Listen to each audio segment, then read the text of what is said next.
Hello, my name is Crystal Petrie, and you are watching another episode of the Crystal Petrie Podcast, Season 3. On today's episode, we are having a conversation where we're holding space for women who are navigating mental health and rebuilding after hardship, facing unresolved trauma. This is a safe place and a safe space to talk about healing, resilience, and the strength it takes to rise again. Together, we'll explore the challenges, but more importantly, the tools, the strategies, and the hope for reclaiming peace and wholeness. Something that everyone, I feel like, should be striving towards. And here to educate us on all things tools, strategies, reclaiming our peace, reclaiming our time, we have Miss Chivonne Gabriel. So, welcome to the podcast, Chivonne. How are you? Thank you. Thank you. Thank you for having me. I am doing well and excited to be here. Thank you for having me. Absolutely. Okay, Miss Chivonne, where in the world are you? I am in Baltimore County, Maryland. Now, Okay. Brooklyn all day, every day. But for the last 22 years, Baltimore, Maryland has been home. BK all That's day. right. That's right. Act like you know. Okay. Oh my God. That's how you start off a podcast. Okay. That's how you do Gotta bring that energy. it. Bring it. Yeah. Okay. So as we hop into this podcast, can you share with us a little bit about your journey and what brought you to focus on women's mental health? Okay. Well, let's take it back to high school, really. If you Okay. were to take a peek through my yearbook, you'd see little comments like, thanks for keeping it real. You've always been a good listener. Love how you show up. Thanks for being there for me. And I've always been very intrigued by human behavior, why we do what we do, always wondering like the why behind the what. Okay. And so I took my first psychology class in high school. And from there, it really just sparked my interest to go further. And when I got to college, when I got to undergrad, I focused on psychology and social work. And I found that mental health was my jam. I love psychology. I love the human mind and just trying to understand how we show up, why we show up the way we do, like, and trying to solve my own problems too. There was definitely a lot of curiosity on my part about understanding my own family and who we are, who my parents are, my siblings, and watching how we all interact and behave. And so talking with people, listening to people has always come easily. So I decided to go into it professionally. And that's sort of the short version of how we got here. Okay. Yeah. So you are a coach and a psychotherapist, which means you are educated and experienced enough to answer this next question. What does the term mental health really mean? The personal side and the clinical side. The personal side. So let me say this first. Okay. When it comes to therapy, mental health, I do not use mental health or clinical jargon, that kind of language, because the average person didn't go to school for mental health, right? Mhm. Didn't go for social work, doesn't have a master's degree in that kind of expertise. So I don't use the language at all when talking to most people unless they're in the field. So I like to think of mental health as simply how we manage the things that come up in life and allowing ourselves to develop the tools to really navigate the emotions that come up with the stressors of life. So that's to say, it doesn't mean, I do think that there's a strong misconception that mental health means I don't have any issues, right? Like the issues don't exist. And that's simply not true. Life is happening to everybody. Always. Always. So you're either going through something, came through something, or anticipating, right? Something coming up. Yes. And Yes. so mental health is just the state that I find myself in when life is happening and how I navigate my way through that. Right. Does And that you know, something that it's something that I always say, that life is life in. Ugh. Okay. But then I heard someone else add on to that. So I was saying, you know, life is lifing, and they were saying, and she being real extra right now. So, you know, so it's just like you are always going through something in life. Now, I feel like you have some periods where you have some peace and you have some Mhm. comfort, but just like you said, Chivonne, you are either in the midst of something, coming out of something, or about to go into something when it Right. comes to life. How Right. do you think cultural expectations and gender roles shape the way women experience and express mental health? So that what comes to mind when you say that is this idea of like the strong Black woman, Which right? I hate that trope, but continue. Right? So that's what comes to mind. And what's really happened over time is that we've got this long-standing history. We've got slavery that took place. We can't not acknowledge that that's the backstory for many of us Absolutely. and how that shows up culturally. And so there are a lot of experiences that shape the way that we show up that we're not even conscientious of, right? And so you think to yourself, matter of fact, I'll use myself as an example. When I was entering my profession, I thought that, I had to check all the boxes. You go to school, you get the degree, you find a husband, you start having children, and you're supposed to be able to hold it all together. You hold it all together. When I had my first child, I had him by C-section. And I did think to myself, even in that moment, like, this is crazy. I had a child by major abdominal surgery, and then you hand them to me and say best wishes. No book, no instruction manual. Here you go, and Bro, goodbye. no break for the recovery that my body needs. Just like, okay, there's that, and here's your baby. And I think even in that exchange, the impact that it has on one's mind about what I need to be able to hold, that sends other problematic messaging to women everywhere that regardless of how I feel, I've got to push through something. So I'm so glad that when you go to the doctor's office now, they have a PHQ-9, and that's a depression questionnaire that asks you to check these boxes to talk about where your state of mind is. And that's probably for some women the first time that someone's asking, how are you doing? Right. So much of women's lives are pushing through, showing up, swallowing how I feel, othering myself because the husband, the kids, the job, the promotion, if I say it, will I be penalized? If I assert myself, will I become the aggressive woman? So many silent conversations that we're having with ourselves that shove how we really feel into the background and don't allow us to fully take up the space that we need to say, hey, I don't think I'm okay. Do I Mhm. need some help?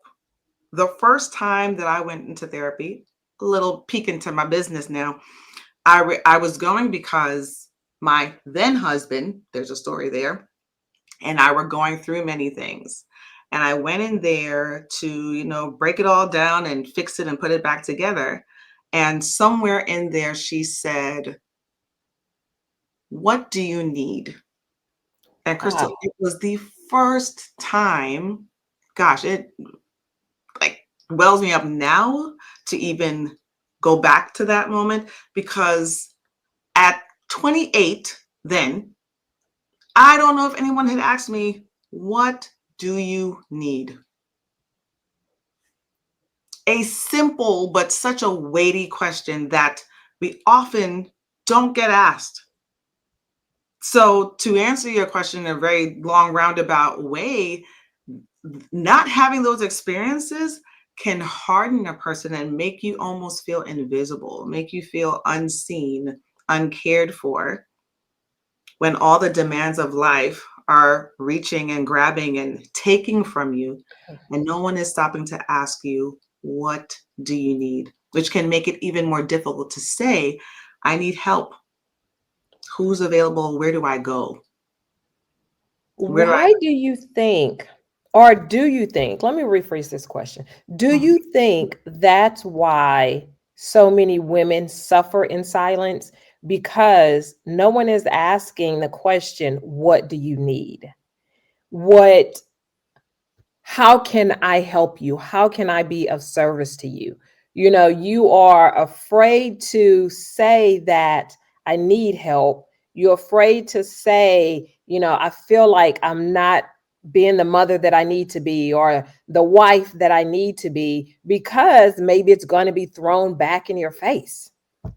That there's also how it was done before you.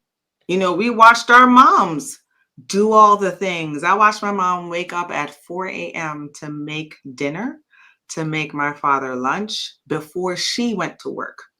Wow. Okay. So she was a career woman, and she was also like a very available, accessible wife and mom.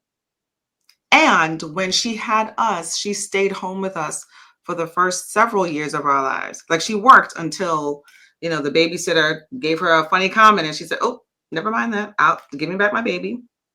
I'll do this myself and we'll figure it out." Yeah. And so I watched her do that. And when I talk with other women in my practice, in my psychotherapy practice, as well as my coaching practice, you hear the same story. No one was asking her, No. and no one was asking her mother. Nope. And so it goes further and further back, like no one is stopping to ask. So I don't even know that it occurs to most of us that we can voice how we're feeling and someone is there to listen. Many of the women that I see day to day in my practice come because like they're at their last. Like this is the hair that has broken the camel's back, and now it's a matter of desperation. Right. And should we wait as women until it gets to that point, until this is the straw that is about to break my back, not even the camel's back, but my back? Yes, I would Should say we come before that point? by all means get there however you can, right? But I would encourage anyone who is listening, you do not need to catastrophize your way into help, into therapy, into treatment, whatever that needs to look like. It doesn't need to be a catastrophe. But if that's what it takes for you to get in front of someone and say, "Hey, I don't have it. Could you help me?" By all means, get there however you can. But yeah, I would love to see more of us enter into this space when we're feeling like something's a little off and I just need someone to check my blind spots. Right, right. You know, What do you think are some overlooked signs of women struggling that, you know, whether it's women or the men in our lives or coworkers, like we're just overlooking, but this woman is clearly struggling? mm, that is a tough one. And the reason I say that is because what looks like, what should look like it's a problem looks pretty normal to Okay. most of us. So, for example, here's an overlooked sign. She often says, when you ask, "How are you doing?" "I'm tired." 9 times out of 10, you ask her how she's doing. She's tired. "I'm overwhelmed. I'm stressed out." But it's dismissed so often because it's her norm. She's a single mom, or she's a busy mom, or she could be single. That happens a lot too, where people overlook single people because they don't have the responsibilities of family and make the assumption that like why should you be tired? Right. Why should, like, what you so busy doing? You taking care of yourself. So I think when a person is consistently identifying that they're having a hard time we ought to slow down and really peek in to see, like, what's going on. Like, is there something that you need help with? Do you need someone to listen? Like, what are you not saying? Like, you're saying you're tired, but what are you not saying? Right. What's And behind the I'm tired? A lot of times people say I'm tired and they're really, really stressed out, overwhelmed, or could even really be depressed. But many people won't use that language. Today, I think it's easier to hear some of that language because mental health is sort of trendy. mm-hmm. Getting yourself help is sort of trendy right now. And that's a good thing. However, and sometimes you can miss what's really going on with someone who is not accustomed to that language. And so they may be saying things like, girl, I'm just tired. But she could be really going through it. A lot of times, too, for those who are 40 and up, a lot of perimenopausal symptoms go overlooked as well. And some of those symptoms can look like depression, can look like anxiety. What do you say, Chevelle, when people say, I'm tired, I'm stressed out, but they get like a positive pushback? But yeah, you're doing so great and you have this great job, or you're a stay-at-home mom and you're raising your kids and you have the husband, but you're doing so great. But I'm tired. And you get this positive pushback and it makes you feel like, well, maybe I shouldn't be tired. That's like an indirect way of silencing people. Really? For sure. Because rather than acknowledge what it is I'm saying I'm going through, you kind of pat me on the back and tell me keep going. Yes. I never thought about that, but yes. Because where is the space? There are so many married women who feel like single moms in their homes because the expectation from the outside, or the perception from the outside, is you have a partner. Like, why should you be tired? Like, you have someone, but that's making the assumption that your partner is showing up, that your partner is participating and contributing and sharing the load. And so many people find that they cannot say.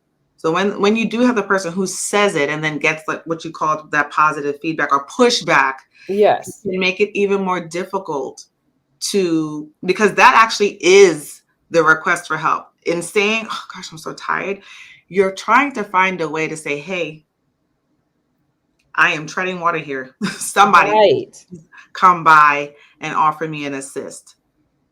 Right.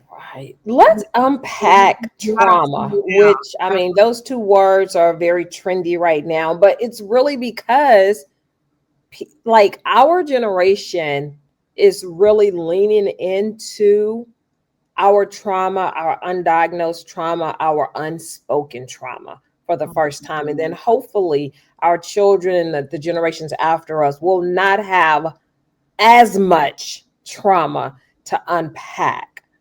How do you define unresolved trauma, and how does that show up in people's life? And I know that it shows up differently in different people's lives, but as a generalization. So unresolved trauma, let's start with the trauma first and then get to the unresolved piece. Trauma is any event that happens, whether it is verbal, physical, sexual, that takes place that causes a major disruption in someone's development, mentally, emotionally, relationally, spiritually, even financially. So the event takes place, and unresolved means I didn't get to voice it to anyone, or I voiced it to someone and they told me to be quiet. I voiced it to someone and they ignored it. Or no one saw it, no one heard it, no one said anything. And I just continue to move through life as if. And what happens, making it unresolved, is now I'm going to use a term here. Like I said, I don't use the mental health jargon, but right here, I just want to teach in this one space right here. Arrested development is what happens when trauma goes unresolved. So what that means is the event takes place, and though you may physiologically continue to grow and age, cognitively, meaning your thinking, the way you see the world, filter the world, communicate with the world, understand people, or generalize people is deeply impacted or interrupted. And so, whereas one who has not been traumatized continues to emotionally mature and develop and grow and reason through disagreements, disappointments, upsets, the person who has not had the opportunity to deal with the event that traumatized them Right. stops developing in that area. Wow. Okay. Right? Right? Yes. And so they may say to themselves, all men are this, or people always this, Yes. or I don't trust anybody. Yes. Not quite even, maybe even identifying that an event took place way back here that interrupted my view on things, how I see things, deal with things, feel about things. And so, as you ask, what happens is it starts to show up in your relationships. It starts Mm-hmm. to show up at work. It starts to show up in how you interact with people, respond to them, how you hear what they say, what you do with what a person says or does, and how you interpret that as like whether you're defensive or you're mistrusting or you're ready to go. Like someone just looks at you the wrong way. Right. It Right. becomes a thing. Yeah. Can you pass down unresolved trauma from family to family, generation to generation? I would say not necessarily the event, but Mhm. the thinking, the Yes. ideas, the beliefs. It's like one of those things where it may be that your family makes mac and cheese a certain way, and swapped out an ingredient. Like, they now use Velveeta instead of shredded cheese because, let's say, they opened the bag of shredded cheese and the cheese went bad, but you have no idea that they made the swap out because that one Right. bag went bad. Right. But you're like, this is just the way we do things. That also happens with trauma in terms of passing it down. Events take place generations back, or not, maybe not generations back. Maybe mom and dad had a certain sort of interaction. And now, because of the interaction that mom and dad have had, mom now says, here's what you need to know about men. Oh. Oh. Yes. And because we inherently trust our parents, right? Until something interrupts that, you just say that this is the way it is. She said this, so I believe it. And so now this is the way it is. Yes. And Until, then, yeah, and I apologize for interrupting you, but then when a parent does that, in your example, the mother says, this is what you need to watch out for men or whatever the case is, it changes the view of the child and they've never even had that experience. for sure. For sure. So in that instance, you inherit this view that is based on someone else's traumatic experience Yes. and adopt it as your own, not even realizing that, hey, this filter actually has some kinks in it, until you begin to question it for yourself and say, wait a minute. And so many people don't stop and question it. They simply like, this is how it is. This is how it is. And so I'm going to carry it a certain way. Right. Yeah. Carrying, like that literally leads into my next question. Can trauma and unresolved trauma be carried physically? How does that show itself if it can? So my background is not in medicine. Mhm. However, and I say this like broadly, your body will keep, store, hold experiences. And how that shows up, I tell people it's either you make a decision to deal with what you've experienced, or your body will decide for you. Oh, wow. So we're talking about hypertension. We're talking about symptoms of anxiety. Hmm. We're talking about, I mean, there are, no, I could go on, the list can go on in terms of what signs or ailments your body will begin to take on if you have not proactively dealt with certain things. Yes. That is a fact. And I don't need a medical degree to Mm-hmm. stand on that one. Yes. And For I'm sure. sure a lot of women that are listening are just like I'm shaking my head, they shaking their head too. Like Mhm. that is absolutely true. Mhm. Mhm. I What? had a client just this week who was talking about, I've been on medication for hypertension since I was 20 years old. Wow. I am certain, right, that there's some medical explanation for that, like she needed an intervention.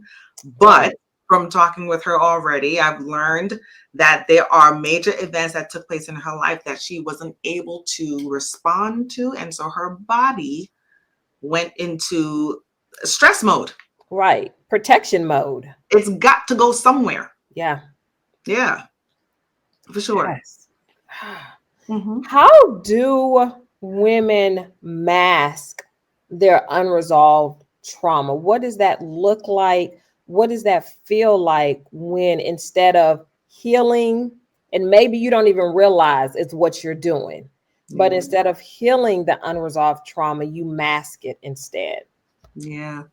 So there are a number of ways that we do this. I believe strongly in outing myself Okay. because people need to know that you can have the accolades, you can have the profession, you can have the family, Mhm. and still have things that you haven't quite sorted out.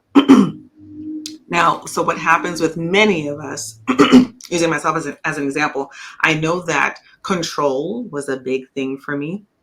Not having it when I was a kid, right? And feeling helpless in certain situations. I looked for ways that I could control my world. One of the things that I honed in on, and I know many women have done this, um, was perfectionism, being a great student, right? Like maybe if I do this, like this, if I do this, then Mhm. this will happen, or I can earn this if I do this. So I focused on my academics. I focused on my career, even my presentation. Now I love a good beat, as you can see. Okay. The face is going. Yes. Yes, we can. I love a good beat. However, though, even that can be a mask for something that I'm not dealing with or something that she may not be dealing with. And so focusing on like still tied into perfectionism, Mhm. focusing or distracting oneself with work or helping other people with their stuff because you don't know what to do with your own. Like I'm just going to go all in here because here I can control something, whereas over here, I don't know what to do with this. So sometimes we put on personas because we don't know how else to deal. Sometimes we put our emotions away and we say, oh, like, I'm fine. No, Oh, the I'm fine. I'm You hear good. that so much. I'm fine. I'm fine. I'm good. Yep. Smiling it away, Yeah. quickly moving past whatever it is because you don't know how to touch it. You don't want anybody else to touch it. And so many of us focus on our presentation. Some people will go to school and get 7 degrees to try to shield themselves from the insecurity or the pain that they may be avoiding. Right. Right. There's so many ways that that shows up. For the women who are listening and, the men who have women in their lives who want to help, how do you start the rebuilding process? Like, what would you say is the first step to rebuilding from the stressors, the unresolved trauma, and things that have where life has really lifed? The first step in rebuilding, to make it feel doable, Mm-hmm. I would say to simply acknowledge where you are. Right? Now, that doesn't fix it, but if it already feels overwhelming, if I already feel isolated, lonely or out of touch with myself, or I just can't deal with whatever this is, life is lifing out here. Just holding space for people really goes a long way. I think oftentimes as partners or friends or family members, we feel like to be there for someone is to fix it. Mm-hmm. And we overlook the impact or the importance of just showing up for someone. Just let me sit in this space. Because you may not have the answer. You may not be even qualified to provide the answer. But Mm-hmm. can you sit with me? Right. Can you be with me in this space? Whatever that is, and that doesn't mean that we have to talk it out either. If I think a person wants to talk, by all means, invite them to be able to talk. And like ask people, how can I support you right now? Because that's another thing that we sometimes have the tendency in wanting to help and wanting to support. We think it means being busy and shoving things in people's faces when they just really need someone to sit with them in the space. I remember, Chivonne, when I was in college and I had broken up with my boyfriend. I shouldn't have been dating him anyway, but that's a whole nother story. Girl. Anyways, I had broken up with him and I was just so sad and crying and just very upset. And she's still, one of my best friends to this day. Her name is LaToya. She called me and she was like, I don't know what to say to you to make you feel better. But what if you ever need to call me and just cry? I will not say anything. I will not try and say something to make you feel better. I will just listen.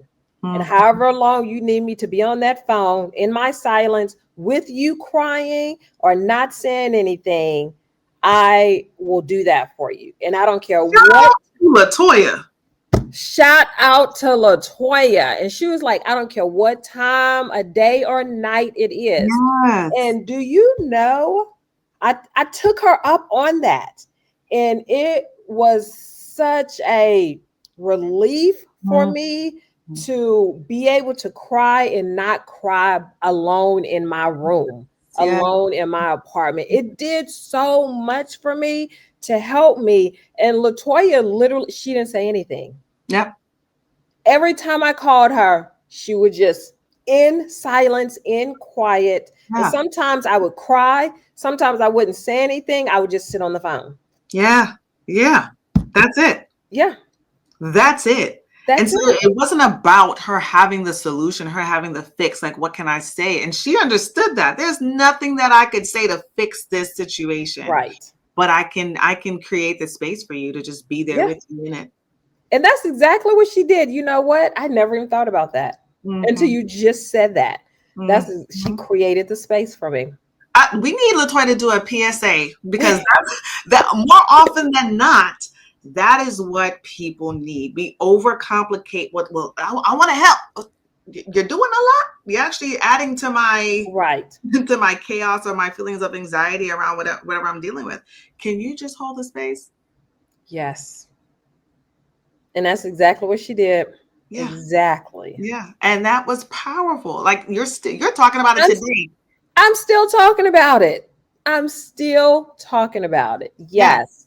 Yeah. So I really feel like that's a great first step. Like, could you just hold the space for me to figure out what I need and support me through my figuring it out?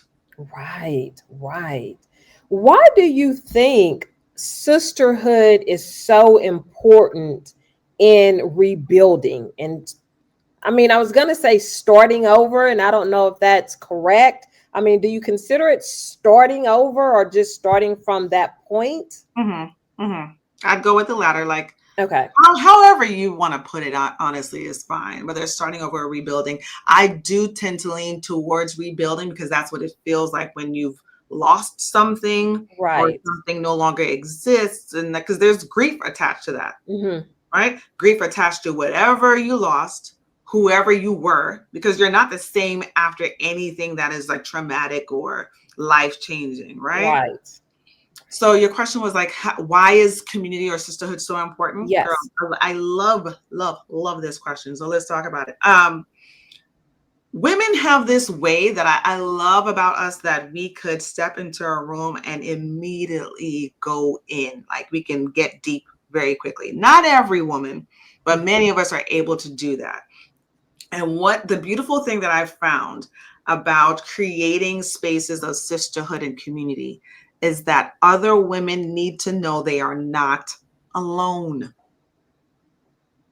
They're Yes. not alone. And just having someone else who may be, whether they're in a similar situation, further along than you are, or behind you, or right next to you, it does something to a woman's spirit to know I am not in this by myself. Yes.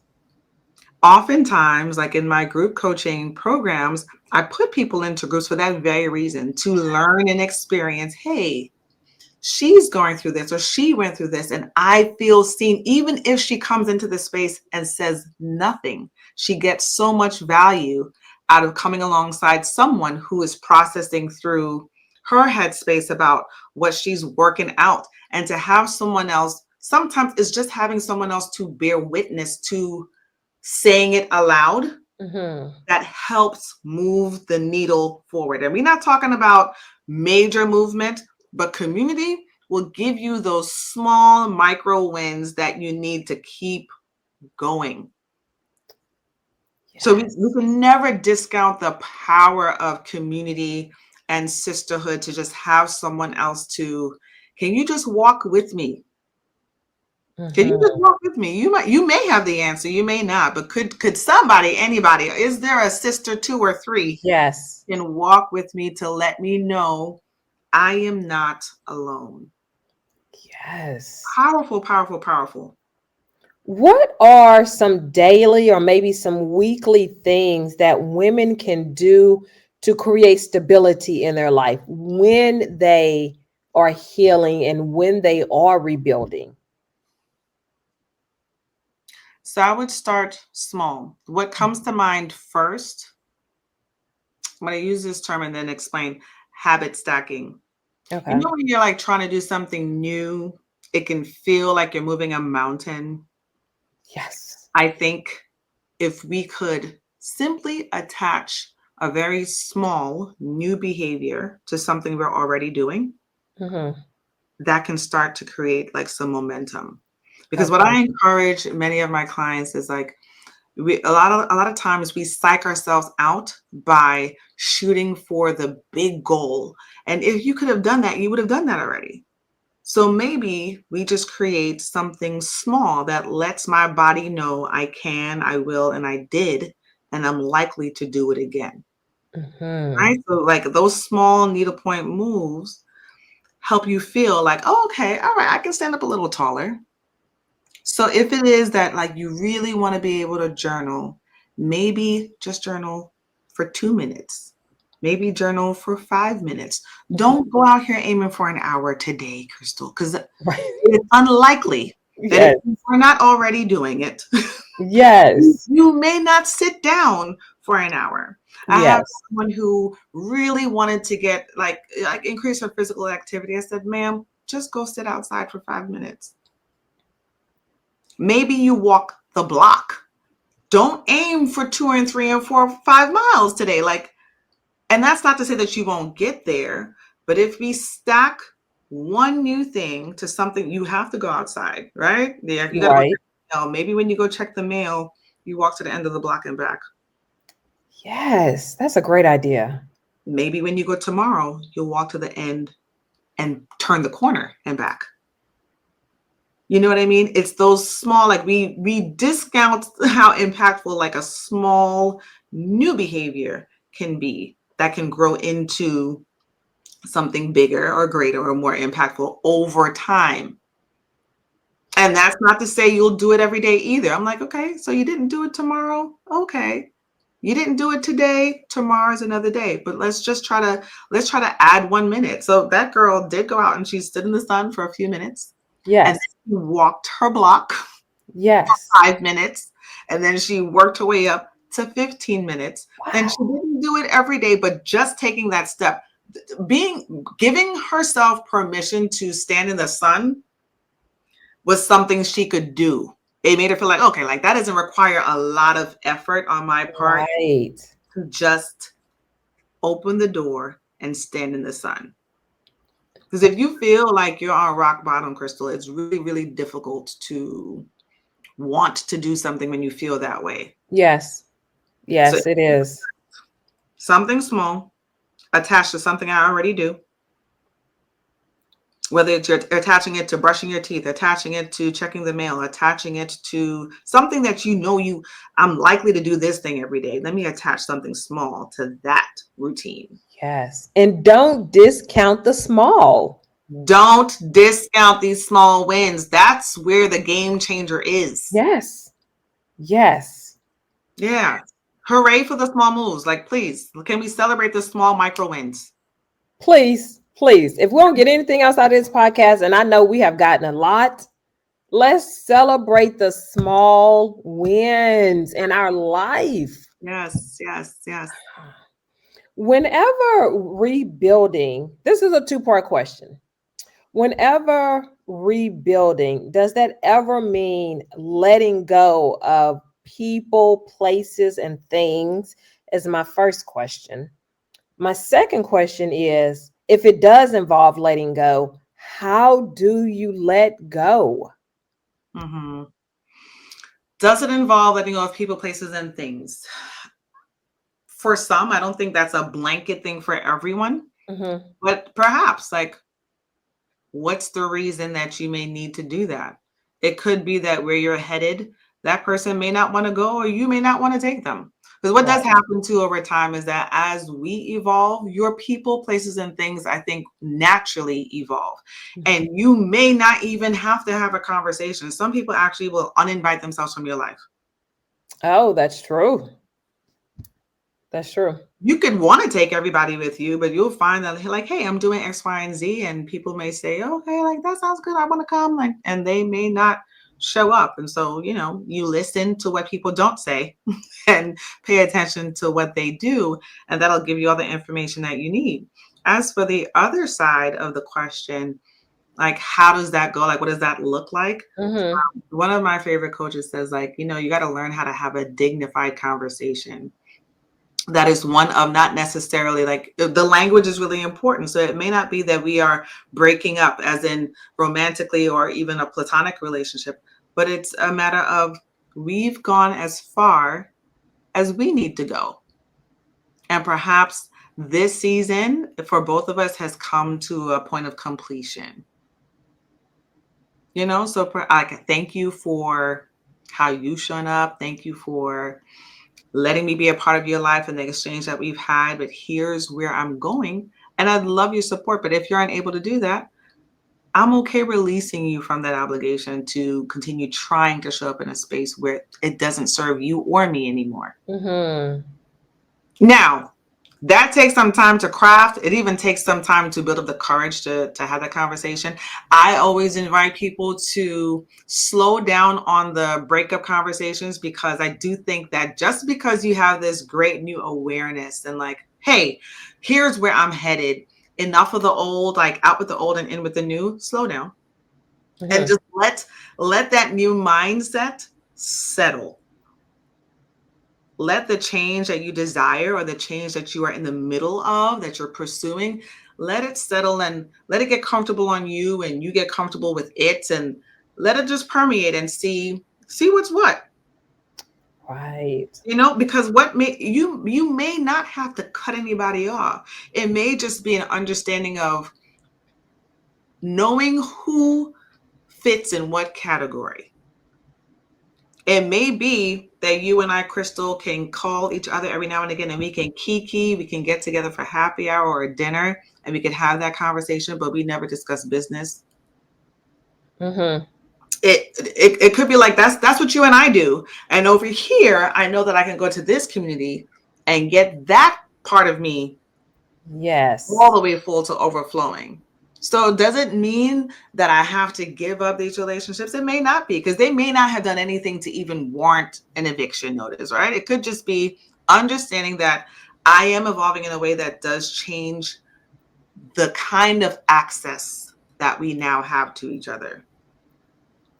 Yes. You know what I mean? So I've been there where you feel like, oh, like I'm done with every. No, we're not done with everybody. We just need to understand. Yes. You just need to understand how we relate to each of the people that are in our lives. Some people, like I said, will naturally fall away because they're not interested in where you're going, or they don't And feel, that's okay. and That's okay. it's all right. Yeah. Yeah.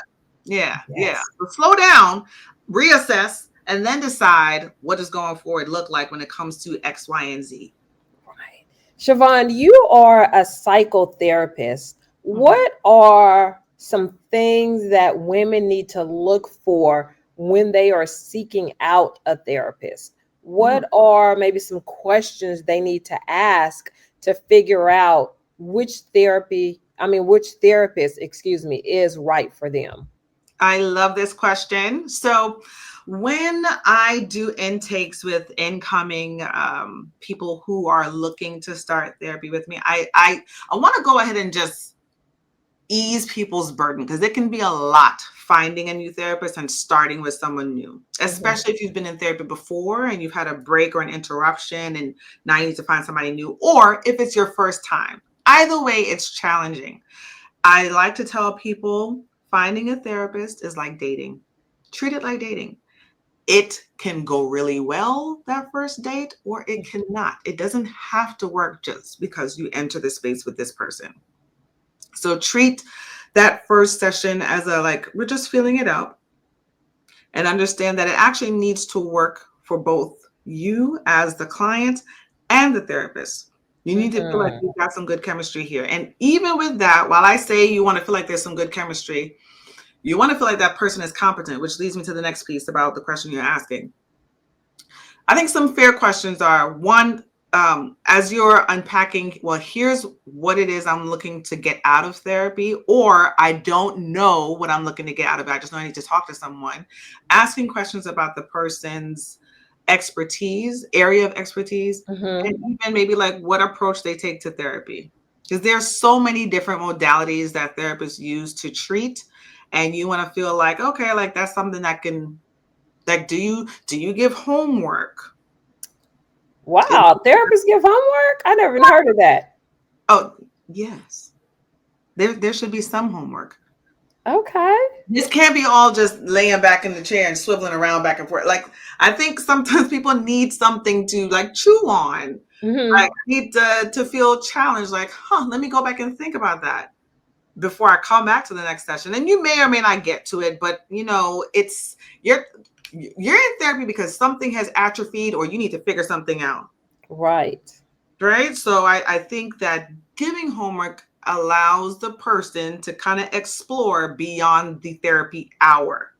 Mhm. You want to know what modalities they use to treat, how often, like what their schedule is like. Can you be seen weekly, bi-weekly? Do you need to be seen weekly, bi-weekly? How long are sessions? And I think like those are some very like broad questions to ask and say like state what some of the issues are. Is that your area of expertise? Yes.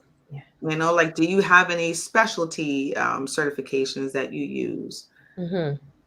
Do you address serious mental health illness? Like those are things that people kind of like need to know. So there's all the questions that the therapist will have in their intake, and then come with your own questions. Right. Yes. You got to feel like it works for you. I've had folks say that they've gone into therapy sessions and knew outright session 1, 2, or 3 that they didn't gel with the therapist, but felt bad about like they didn't feel like, Leaving? yeah. And I'm like, this is for you. Like it has to work for you. Above all else, it needs to work for you. Yes. Yes. So, What about Oh, go ahead. no, I just want to encourage people to ask the questions and don't be afraid to, like, you're advocating for yourself. The other thing is cultural competency as well. That's really important. I was thinking about that. That was going to be my next question, but go ahead. Super important to feel like you are seen and understood. That's not to say that Rebecca or Sarah can't offer quality treatment, but you need to know, don't be afraid to ask just what their understanding of like the different cultural nuances that are real for you and your culture, your background, and Yes. just where they are with that. You need to know. Don't like I think therapy is the one place where you get to be sort of be selfish and like here's who I am, here's what I need. Can you meet me here? Mm-hmm. Plain and simple. Can you meet me here? It matters. If you're coming into therapy and feel like you have to explain so much of who you are, your background, your culture, like that's a lot of work. You can't get to the issue if I have to spend all this time educating the therapist Yes. on who I am and where I come from. And that's not to say, because even with people of the same background, of course, let me give you the backstory on who I am, where I come from, what life was like at home. Yes, there's that. But there's so much, honestly, that in our exchange doesn't even have to be explained. So it matters that you feel comfortable with this person's ability to see, hear, and understand those things about you. Yes. Yeah. What about women who don't have access to a therapist? What are some other ways that they can seek and receive that healing and seek and receive the let's what is the word I'm thinking of? Like another opinion, like another opinion to what they are dealing with or going through. Well, I'm curious about like why this person wouldn't have access, right? Because even with let's say money is a factor, and let's say maybe this person has Medicaid, Hmm. there are mental health resources for even, folks who need that kind of assistance and have Medicaid and or maybe low income. And Hmm. so if you were to go on, let's say Psychology Today, there are many therapists that offer sliding scale fees, which Is means that a website, Psychology Today? yeah, Okay. psychologytoday.com is the site where you can go and really search therapists in your area, therapists that take your insurance. And if you don't have insurance, there are therapists who do offer sliding scale fees. And what that means is based on your income, they determine what you could probably afford so that you can have access to care. Okay. So I actually like I dare say that there isn't someone out there that who can, if you're seeking therapy, there's Mhm. someone out there who can take whatever your situation is and make it, and accommodate you and meet you where you are. Mhm. Many, many, many, many, many therapists do that. What does rebuilding look like and feel like once healing has taken root? That's also different for everyone, right? So I think that once a person, and I'm not going to say, so yeah, you said taking Hmm. root. So that means something new has been planted and now like they're settling into that, right? Right. So what does it look Right. like? I think that what that looks like depends on the person. So it's having some kind of vision Hmm. for your future self. What do I want my life to look like? And how do I start incorporating those things into my life now? So I often encourage my clients to really sit down with a piece of paper or a journal and identify several things. And they're going to do sort of like a tree. You're going to talk about what you want your life to look like Hmm. spiritually, relationally, financially, physically. And I'm talking people, places, and things. Where Wow. do you want to live? What are you doing? What does the house look like where you are? Like really getting a clear picture from A to Z so that you can start building that. Because one of the things that I found out when I was rebuilding my own life and I no longer had this particular chaos or pain point in my life, I was like, well, what do I do now? What do I do? And so That's true. You never think about that. yeah, for me, it was important to create a home that made me feel secure and safe. And so it was a thing for me to be able to go into Home Goods and pick out wall art and so on. And then, like, once I got comfortable in my home, I'm like, well, what do I do now? For me, it was important to be able to get my passport stamped.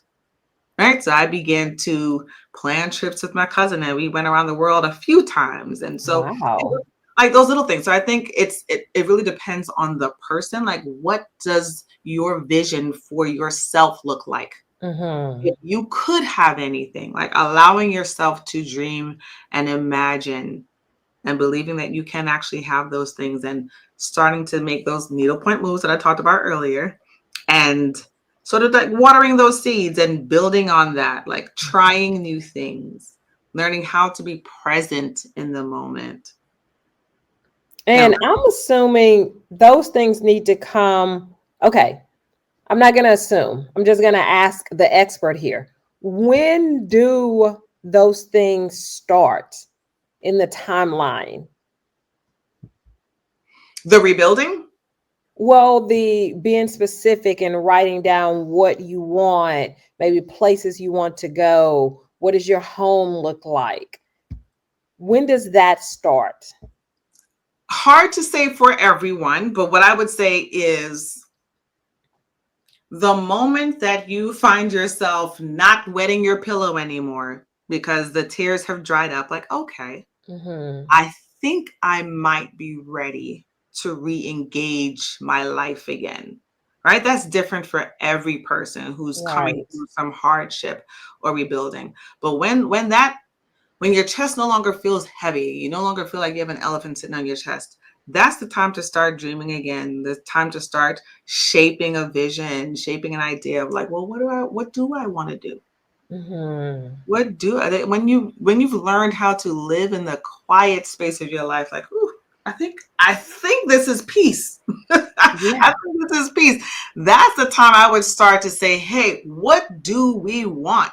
So now we're not just going through the motions or living on autopilot, Mm-hmm. right? We're taking care of ourselves. And that does not mean that everything is perfect. That does not mean we no longer have lifing.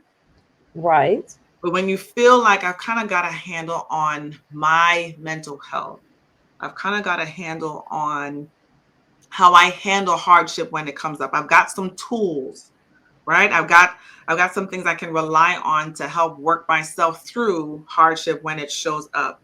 Now, what do I want to do?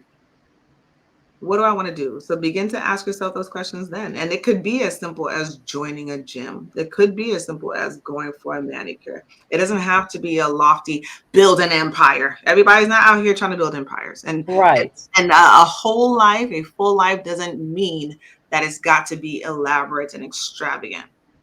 Right. But I think when you can quiet the noise, that's a good time to start thinking about, well, what is it that it would look like if I were really happy and joyful and content? What does my life look like? And how do I start creating that and making it a reality? Chivonne, give us your definition of what is wholeness. What does that look like? What does that feel like? And is it possible? Is it possible to be a whole, complete human being, female? I love this question. So let me answer the first part. Okay. What does wholeness look like? Wholeness to me looks like an acknowledgement of all of my both and. When I say both and, I mean I am brilliant, I'm bold, I understand who I am and how I show up. Yes, I still have things that I want to work on. Yes, there are still things that hurt my feelings. Yes, there are still things that haven't quite worked out, but I can hold space for all those things together in my mind, in my body, in my life. I can trust myself that when life happens and it knocks me down, that I can get back up Mhm. stronger with lessons learned, Yeah. with a newer version of me, like skills that I didn't even know I had, language I didn't even know I had, compassion for myself, compassion for others. And so, leading me into this next piece here, I think that wholeness and completion, I really want to do away with this idea that Nobody is perfect. And I'm like, I think we have the wrong idea about perfection. I Mhm. think that we are perfect. And perfect means holding space for all of the in between, holding space for my greatness and my weakness, my issues, my insecurities. And I do this well and I suck at this. Like that is that perfect. Because Mhm. there isn't a person alive that does things without flaw, without insecurity, without doubt. So I'm like, do we have the right definition of perfect? I think wholeness is I can hold space for all of who I am in whatever shape I'm in, whatever state I'm in, whenever, however, at all times. It is not pretty all the time. It isn't like tightly buttoned up. It isn't perfect in terms of like, oh well, like you did that. You got this one part wrong. I did. And it was perfect. It was just the way it needed to be. Right. Right.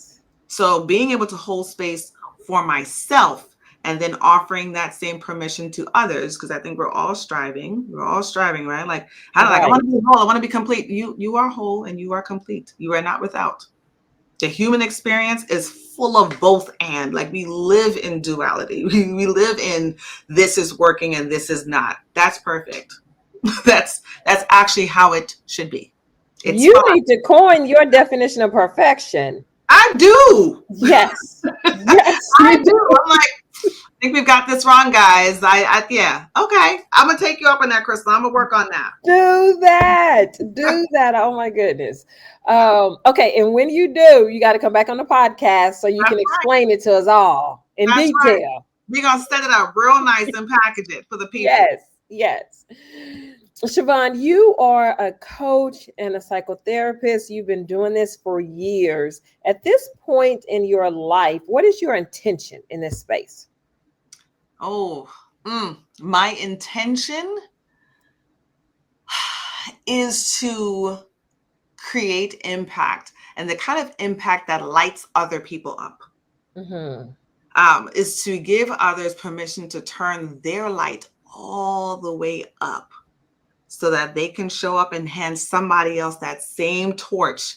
And that person can hand someone else that same torch and say, go light up the world because the world is waiting on you. So my intention is to show up as all of who I am in every space I'm in so that another woman knows that, yes, this right here, if she could do that, then I must be able to do this. Yes.